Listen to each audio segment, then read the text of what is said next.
DGP Gautam Sawang వ్యాఖ్యలను BJP MLC Madhav ఖండించారు. రాష్ట్రంలో ఆలయాలపై వరుసగా జరుగుతున్న దాడుల వెనుక టీడీపీ బీజేపీ ఉందని ఎలా చెప్తున్నారని ఆయన ప్రశ్నించారు. డీజీపీ గౌతమ్ సవాంగ్ వైసీపీ నేతగా వ్యవహరిస్తున్నారని మండిపడ్డారు. డీజీపీ నిర్లక్ష్యంగా నిర్లజ్జగా వ్యవహరిస్తున్నారని ఫైర్ అయ్యారు. ప్రతిపక్షాలపై పోలీసుల దాడులు పిరికిపంద చర్య అన్నారు. బీజేపీ శ్రేణులకు డీజీపీ క్షమాపణ చెప్పాలని ఎమ్మెల్సీ మాధవ్ డిమాండ్ చేశారు.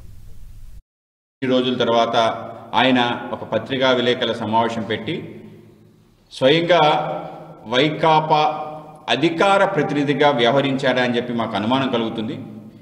పక్క పార్టీలపైన ఆరోపణలు చేయడానికి అధికార పార్టీ ప్రతినిధులు వస్తారు. కానీ ఇవాళ ఈ రాష్ట్రంలో విచిత్రం ఏంటంటే పోలీస్ శాఖే స్వయంగా నడుము బిగించి పత్రికా విలేకరులకి ఒక స్టేట్మెంట్ ఇవ్వటం జరిగింది. దాంట్లో ఏదైతే రాష్ట్ర వ్యాప్తంగా అనేక దేవాలయాల్లో విగ్రహాలు ధ్వంసం జరుగుతుందో ఆ ధ్వంసాల వెనకాల కారణం భారతీయ జనతా పార్టీతో ఇంకో పార్టీని కూడా మేళవించి చెప్పడం జరిగింది.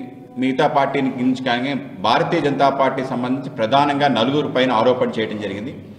3 సంఘటనలకు సంబంధించిన అంశాన్ని దాన్ని ప్రస్తావన చేయడం జరిగింది. మేము దీన్ని పూర్తిగా ఖండిస్తున్నాం. అత్యంత బాధ్యతారహితంగా నిర్లక్ష్యంగా నిర్లజ్జగా డీజీపీ వ్యవహరించాడనేది ఇదే మనకి ప్రత్యక్ష ఉదాహరణ. ఆ సంఘటనలు ఏవి అనే ఒక పక్కన వివరించడం జరిగింది. రాజమండ్రిలో సెప్టెంబర్ 12, 2020న వినాయకుడి విగ్రహాన్ని మలం రాశారని చెప్పి అనేక మాధ్యమాల్లో రావడం జరిగింది. స్వయంగా పత్రికా విలేకరులు కూడా ఫోటోలు తీయడం జరిగింది. దానికి సంబంధించి వాట్సాప్ గ్రూప్లో అందరూ షేర్ చేసుకున్నారు. షేర్ చేసి ఈ విధంగా దుర్ఘటన జరిగింది, అంతర్వేది దుర్ఘటన జరిగింది, ఇమీడియట్గా ఈ సంఘటన జరిగింది. ఆ విధంగా అందరూ కూడా చూడటం జరిగింది. అందరూ కూడా చాలా బాధ కూడా పడ్డాం. వినాయకుడి విగ్రహాన్ని మలం